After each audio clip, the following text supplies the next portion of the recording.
konnichiwa everyone, welcome to Somi animal diary. तो उम्मीद करती हूँ आप सब लोग खैरियत से होंगे। तो भाई आज की वीडियो है एक एनिमे की जिसका नाम है चिबी मारुको चैन। अगर किसी ने पहले इस एनिमे का नाम नहीं सुना तो मैं बताऊंगी ये कौन से एनिमे है और ये 1980s के लोगों के बीच में कितनी पॉपुलर थी। उस वक्त के लोग इस एनिमे को बहुत शौक से देखते थे और इसकी मांगा भी पढ़ते थे। तो चलिए शुरू करते हैं। लेकिन उससे पहले अगर आपने मेरे चैनल को सब्सक्राइब नहीं किया तो प्लीज़ उसे जाकर सब्सक्राइब करें ताकि आप लोगों को मेरी वीडियो की नोटिफिकेशन मिल सके। तो चलिए शुरू करते हैं। तो चिबी मारुको चैन एक मांगा सीरीज जिसके राइटर है मोमोको सकुरा। तो मोमोको सकुरा एक जापानीज मांगा आर्टिस्ट थी जी हाँ, अनफॉर्चुनेटली इनकी डेथ हो चुकी है। उन्हें चिबी मारुको चैन की मांगा की वजह से ही जाना जाता है। सकुरा ने 1984 में अपने करियर का आगाज़ एज एन आर्टिस्ट स्टार्ट किया। सकुरा की सबसे फेमस सीरीज चिबी मारुको चैन थी। ये सीरीज 1986 से 1996 तक रिबॉन में पब्लिश हुई और 2022 तक serialization में भी जारी रही। ये सीरीज असल में उनकी अपनी चाइल्डहुड पर ही बेस्ड है और 1974 में जापान का एक शहर सुबुर्बन में सेट किया गया था। ये सीरीज 1990 से 1992 तक नशर हुई और करंट ये सीरीज जो 1995 में शुरू हुई थी वो आज तक चल रही है। रिबॉन एक मंथली जापानी शोजो मांगा मैगजीन है जो पब्लिश कराता सुइशा हर मंथ के तीसरे दिन पहली बार अगस्त 1955 में जारी किया गया था। Shojo basically young adult women और फीमेल्स को यानी कि उनकी ऑडियंस को टारगेट कर रहा था। इट्स सावाजार नाकायोशी और सियाओ एक कंपनी है। ये भी सबसे ज़्यादा फरोख्त होने वाली शोजो मांगा मैगजीन कंपनी थी जिसे 1978 से अब तक 590 मिलियन से ज़्यादा कॉपीज़ सोल्ड हो चुकी है। 1987 और 2001 के दरमियान इसकी गर्दिश लाखों में थी जो 1994 में 2.3 मिलियन तक पहुंच गई। नाकायोशी का मतलब होता है गुड फ्रेंड। मंथली शोजो मांगा मैगजीन पब्लिश करता था कोडांशा जापान में। फॉर एग्जांपल इनकी जो सीरीज जारी हुई थी princess night, seller moon, pretty guardian, card capture sakura, candy candy. Xiao भी मांगा मैगजीन पब्लिश करता था बाय शोगाकुकान। ये मैगजीन लॉन्च की गई थी 1977 में। इसमें जो serialization की गई थी जिसमें थे एल्फिन रोज, स्लो स्टेप, म्यूजिरी जिदाई, मुका मुका पैराडाइज, तोंदी, गुडिन, वेडिंग पीच, एंजल लिव, हमतारो, मिर्मो, चिबी डेविल और भी बहुत सारी थी वगैरह वगैरह। मैगजीन के कॉम्पिटिटर्स हैं रिबन और नाकायोशी। अब बात करते हैं मेन टॉपिक की तरफ। चिबी मारुको चैन सकुरा ने इस सीरीज़ को मज़ीद मोर सीरियल और फैंटेसी भी बनाया। सीरियल एक वर्ड है जिसका मतलब होता है अनरियल यानी कि unconscious mind to express itself. और एक सीरीज़ थी मोमोको सकुरा की जिसका नाम था कोजी कोजी जो 1997 से 1999 तक चलाई गई। इस सीरीज़ को 1989 में कोडांशा मांगा अवार्ड भी मिला था in the shojo category for Chibi Maruko Chan. Chibi Maruko की मांगा के बारे में बात करते हैं। Was publish in 1986। रिबॉन के edition of the manga author की दीगर सेमी ऑटोबायोग्राफिकल स्टोरीज 1984 और 1985 में रिबन ओरिजिनल में अपीयर्ड हुआ था। 1987 में पहली चिबी मारुको चैन तांकोबन में शामिल हुई थी। एक है रिबन और दूसरा है रिबन ओरिजिनल। तो ये है क्या? ये जापानीज शोजो मांगा मैगजीन है जो सुइशा पब्लिश की तरफ से पब्लिश होती थी।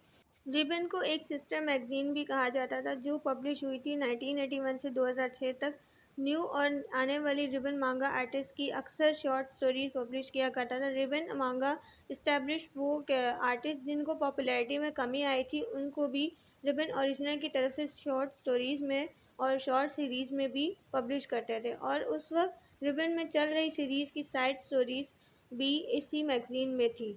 जब ऑथर ने इस सीरीज़ को पहली बार अपने सीनियर हाई स्कूल के आखिरी साल में स्क्रिप्ट लिखना और जमा करना शुरू किया, हालांकि सुइशा द पब्लिशर और रिबन एंड रिबन ओरिजिनल उन्होंने डिसाइड किया कि वो इसको एक साल तक नहीं चलाएंगे। सकुरा का इरादा एक मांगा की शक्ल में यानी कि एसेन मांगा की फॉर्म में लिखना था क्योंकि बहुत सी कहानियाँ सकुरा की अपनी ज़िंदगी से भी मुतासिर थी यानी कि अपनी ज़िंदगी के इंसिडेंट से ताल्लुक़ रखती थी और जो कैरेक्टर्स हैं इस सीरीज़ में वो इनके अपनी फैमिली मेम्बर्स हैं और फ्रेंड्स पर भी हैं।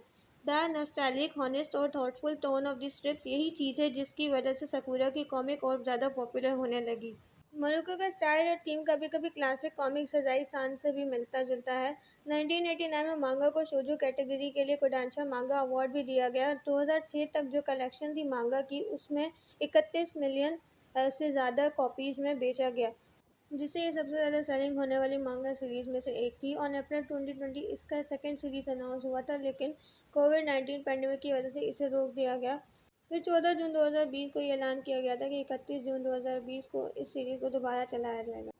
तो अब बात करते हैं एनिमे सीरीज़ की। चिबी मारुको-चैन ओरिजिनली एयर्ड हुए थे फुजी टीवी पर और एफिलिएटेड टीवी स्टेशंस पर यानी फुजी नेटवर्क स्टेशंस पर।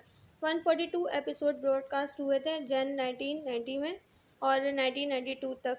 सकुरा सान ने ज़्यादातर एपिसोड्स के लिए टेलीप्ले लिखा था। टेलीप्ले एक स्क्रीन प्ले होता है और स्क्रिप्ट टीवी प्रोग्राम। ये सीरीज़ तैयार की गई थी। फर्स्ट सीरीज डायरेक्ट की थी यूमिको सुदा ने, एनिमेटेड बाय मसाकी युआसा। मसाकी युआसा वो जापानीज डायरेक्टर हैं जिन्होंने चिबी मारुको के साथ क्रेयोन शिनचैन की टीवी सीरीज़ 1992 में डायरेक्ट की थी और उसके बाद माइंड गेम की भी डायरेक्शन इन्होंने की थी 2004 में। इस सीरीज़ को पूरे एशिया में एक्सपोर्ट किया गया और ख़ास तौर पर ये सीरीज़ ताइवान में पॉपुलर हुई।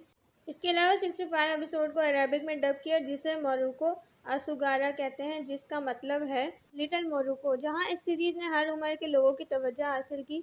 बाद में इस सीरीज़ को जर्मनी में भी रिलीज़ किया गया था with the same title. Originally broadcast हुआ था आरटीएल, सुपर आरटीएल और जेटिक्स पर। इस सीरीज़ को बाद में इंडिया में भी चलाया गया। इंडिया निक पर हर हफ्ते के दिन एयर्ड होता था। इसकी सेकंड सीरीज़ को भी फुजी नेटवर्क की तरफ से चलाया गया जनवरी 1995 में। तो स्टार्स के 219 एपिसोड को सकुरा ने खुद ही लिखा था। यहाँ तक कि सकुरा ने एपिसोड 220 तक और 2018 में अपनी डेथ से पहले एपिसोड के स्क्रीन प्ले की सुपरवाइज़र भी वो खुद थी। स्पिन में ये सीरीज़ वीआईडी के ज़रिए न्यूयॉर्क की वेबसाइट पर अवेलेबल है। ऑन टीवी जापान जो यूएसए और कनाडा में मौजूद है, इसके एपिसोड्स को 2009 तक चलाया गया। Now broadcast weekly in Japan, लेकिन अमेरिका में द जापान फाउंडेशन की तरफ से डिस्ट्रीब्यूट हुए। लैटिन अमेरिका में द जापान फाउंडेशन की तरफ से डिस्ट्रीब्यूट हुए। डब मैक्सिको में तैयार हुए थे और कहीं सेवरल लोकल पब्लिक और दूसरे प्राइवेट टीवी नेटवर्क्स पर चलाया गया। 14 जनवरी 2024 तक क्रंची रॉयल ने अमेरिका, कनाडा, फिलीपाइंस और सिंगापुर में एपिसोड 1419 से सीरीज़ की स्ट्रीमिंग को आगे बढ़ाया। चिबी मारुको-चैन की 15 एनिवर्सरी पर उसे यादगार बनाने के लिए लाइव एक्शन मूवी भी बनाई गई, जिसके 3 एपिसोड से ईच टू हॉर्स यानी कि सारे कॉस्ट्यूम, हेयर स्टाइल, रीड मांगा से लिए गए थे। ताइवान की लाइव एक्शन एडेप्टेशन भी 31 मार्च 2017 को एयर हुआ था। Total list of movies just वो है और गेम्स भी हैं जिन्हें अलग अलग जापान की गेमिंग कंपनीज की तरफ से बनाया गया था। अगर इस सीरीज़ का ओवरव्यू देखें तो सकुरा ने सिंपल और एवरीडे लाइफ ऑफ दिखाया है। एक यंग लड़की है जिसका नाम होता है मोरुको, उसे हर कोई मोरुको के नाम से बुलाता है। उसकी फैमिली सुबुरबान जापान में रहती है। 1974 में सुबुरबान एक इलाका है जो सिंगल इंडिपेंडेंट हाउस है या फिर मिडल लेयर्ड कलेक्टिव हाउस, जिसे मेट्रोपॉलिटन सिटी भी कहते हैं। चिबी मारुको-चैन खुद को हमेशा परेशानी में फंसा देती है और इसके दोस्त उसको हर परेशानी से निकालने के लिए कोई ना कोई रास्ता ढूंढते हैं।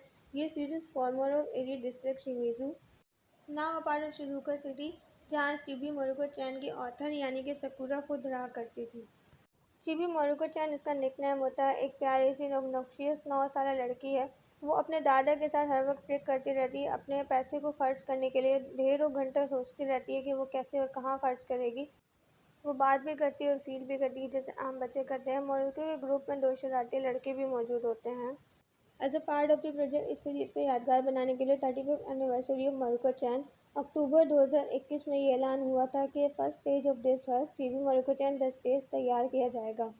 अगस्त 2022 में ये अनाउंस हुआ था, जिसका टाइटल होगा हाई स्कूल डेज। ये 15 दिसंबर 2025 को गैलेक्सी थिएटर में परफॉर्म होगा। इसके अलावा सकुरा की जो फेवरेट मांगा थी वो ड्रैगन बॉल थी। तो ये थी आज की वीडियो। अगर आप लोग इस एनिमे के फ़ैन हैं तो कमेंट में ज़रूर बताना, और अगर आपको आज की वीडियो अच्छी लगी हो तो प्लीज़ इसे लाइक और सब्सक्राइब करना मत भूलिएगा। मैं अगली वीडियो में आप लोगों से मिलूँगी, तब तक के लिए सयोनारा।